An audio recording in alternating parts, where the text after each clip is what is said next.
Hello সবাইকে, সবাই কেমন আছো? আশা করছি ভালোই আছো।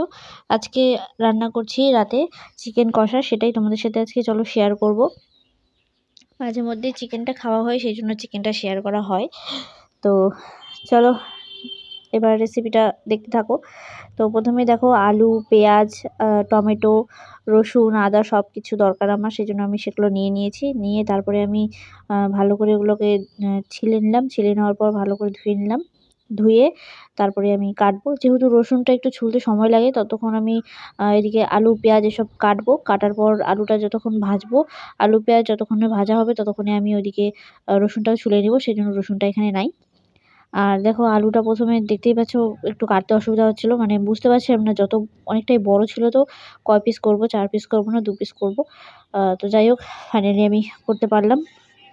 এই যে দেখো, যেরকমটা বললাম, সব কিছু কাটার পর পেঁয়াজ, রসুন, পেঁয়াজ, আলু, টমেটো সবগুলো কাটার পর আদাও কেটে নিলাম। আদা কেটে নেওয়ার পর এখানে মানে রসুনটা ছুলছি আমি আস্তে আস্তে করে। ততক্ষণ কড়াইটা গরম হলো, কড়াইতে তেলও দিয়ে দিলাম। কড়াইটা গরম হয়ে যাওয়ার পর এবার আমি দিয়ে দিলাম আলু, মানে কেটে ওই কাটা আলুগুলা দিয়ে তারপরে একটু লবণ আর একটু হলুদ দিয়ে একটু মিডিয়াম আঁচে একটু ভালো করে ভাজবো, তাহলে ভাজার সময় কিছুটা সেদ্ধ হয়ে যাবে উপর থেকে। তো এখানে দেখো সব হয়ে গেছে।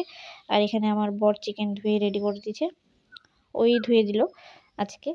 তো যাই হোক, এখানে দেখো এই যে আমার রসুনটা কিন্তু মানে আস্তে আস্তে ছোলা কমপ্লিট হয়ে গেলো। এদিকে পেঁয়াজ, টমেটো, আদা সব কাটা হয়ে গেছে। এবার মশলার জন্য আমি একটা মিক্সির মধ্যে সব কিছু দিয়ে দিচ্ছি। মিক্সি যেহেতু পেস্ট করতে হবে। ওদিকে আলু ভাজা হয়েও যাচ্ছে। তো দেখে নাও কী কী দিয়ে দিলাম।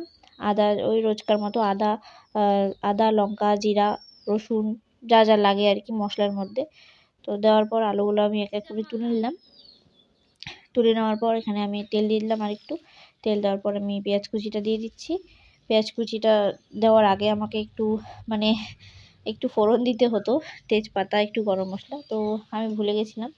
তো সেই জন্য পরে আবার একটা তেজপাতা ধুয়ে দিয়ে দিলাম ওখানেই, পেঁয়াজের সাথে ভাজা হয়ে যাবে। আর জিরাটাও আমি দিব, পরে দেবো জিরাটা এখানে। তারপরে দিয়ে দিলাম টমেটো আর একটু লঙ্কা, চেরা লঙ্কা। কাঁচা লঙ্কা নেই, সব পাকা, সেই জন্য পাকা লঙ্কাটাই মাঝখান থেকে চিড়ে দিয়ে দিলাম। একটু লবণও দিয়ে দিলাম, তাহলে টমেটোটা একটু ভালোভাবে নরম হয়ে যাবে। এখানে কিছুক্ষণ ভাজার পরে এরকম অবস্থায় আসলে তারপরে আমি আস্তে আস্তে এটাকে নাড়াচাড়া করব। তারপরে দিয়ে দিব মশলা, মানে ওই যেটা মশলা আর কি পেস্ট করা হলো সেটাই দিয়ে দিলাম। দেওয়ার পর একটু ভালোভাবে নাড়াচাড়া করতে হবে। একটু নাড়াচাড়া করে দিলাম। তারপর ওই মিক্সি জারটা যে ছিল ওটা আমি ধুয়ে একটু জল দিয়ে দিচ্ছি, নাহলে অনেকটাই মানে কড়াইয়ের মধ্যে পুড়ে যাচ্ছে কড়াইটা। তো একটু জল দিয়ে তারপরে একটু ভালোভাবে নাড়াচাড়া করছি।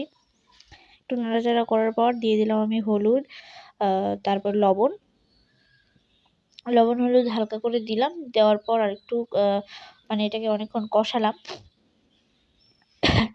এটাকে কিছুক্ষণ কষানোর পর যখন অনেকটাই একটু সাইড দিয়ে তেল ছাড়া ভাব হবে, তখন আমি দিয়ে দেবো চিকেনটা আমি আগেই দিয়ে দেবো, কারণ মশলাও কষানো হবে, আমার চিকেনটাও ভালোভাবে মশলার মধ্যে, মানে মশলাটা ঢুকবে চিকেনের মধ্যে, মশলার ফ্লেভারটা, আর খেতেও ভালো লাগবে। তো এবার আলুটা দিয়ে দিলাম। আলু দেওয়ার পরে আমি দিয়ে দেবো একটা একটা করে চিকেনগুলো দেওয়ার পর একটু ভালোভাবে নাড়াচাড়া করে দেবো। নাড়াচাড়া করে দিয়ে তারপরে এইভাবে দিচ্ছি, তার কারণ হচ্ছে এক জায়গায় দিলে একটু নাড়াচাড়া করতে সময় লাগবে, আর এইভাবে দিলে সুন্দরভাবে সবগুলোই হয়ে যাবে। যদিও নাড়াচাড়া করার সময় এক জায়গাতেই হয়ে যাবে। তো যাই হোক, এখানে আমি ভালো করে নাড়াচাড়া করে দিলাম। নাড়াচাড়া করার পর একটু ঢেকে আর কি এটাকে আমি কষাবো। একটু জল ছাড়বে চিকেন থেকে, ঢেকে দিলাম। এবার কিছুক্ষণ পর, মোটামুটি 2-3 মিনিট পর আমি ঢাকাটা তুলে দেখব চিকেনটা কী অবস্থায় আছে। এই যে দেখো, দেখতেই পাচ্ছ কীরকম অবস্থায় আছে। এবার একটু চলো নাড়াচাড়া করে দিই। নাড়াচাড়া করে দিচ্ছি ভালোভাবে এটাকে নাড়াচাড়া করে কষালে, মানে একটুখানি কষাতে হবে। কষানোর পর এটা একটু লাল লাল হয়ে আসলে, দেখো এখানে অনেকটা আমার কষানো হয়ে গেছে আর লাল লালও হয়ে আসছে। এই সময় নামালে একটু বেশি টেস্টি লাগে, কিন্তু এই সময় নামানো সম্ভব না, যেহেতু মানে ভাত দিয়ে খাওয়ার জন্য, তাই একটু গ্রেভি রাখতে হবে, মানে একটু হালকা নরম রাখতে হবে গ্রেভিটা, এতটাও কষানো মানে খাওয়া যাবে না ভাত দিয়ে। তো সে কারণে আমি একটু জল দিয়ে এটাকে হালকা নরম করে নিলাম। নরম করে নেওয়ার পরে একটু ফুটে গেলে আমার রান্না কমপ্লিট। তো একটু গরম মশলা দিয়ে দিলাম উপর দিয়ে ফুটে যাওয়ার পর, মানে আলু মাংস সব সেদ্ধ হয়ে গেছে আমার। একটু গরম মশলা দিয়ে একটু ফুটিয়ে আমি এবার নামিয়ে নেব। তো কেমন লাগলো আমার রান্নাটা অবশ্যই কিন্তু কমেন্টে জানিও। ভালো লাগলে অবশ্যই একটা করে লাইক কমেন্ট শেয়ার করে দিও। চ্যানেলটা একটু সাবস্ক্রাইব করে পাশে থাকো। আর যারা ফেসবুক থেকে দেখছো অবশ্যই ফেসবুক পেজটাকে ফলো করে দিও। তো চলো আজকের মতো এই পর্যন্তই। কাল আসবো একটা নতুন রান্নার ভিডিও নিয়ে। টাটা সবাইকে।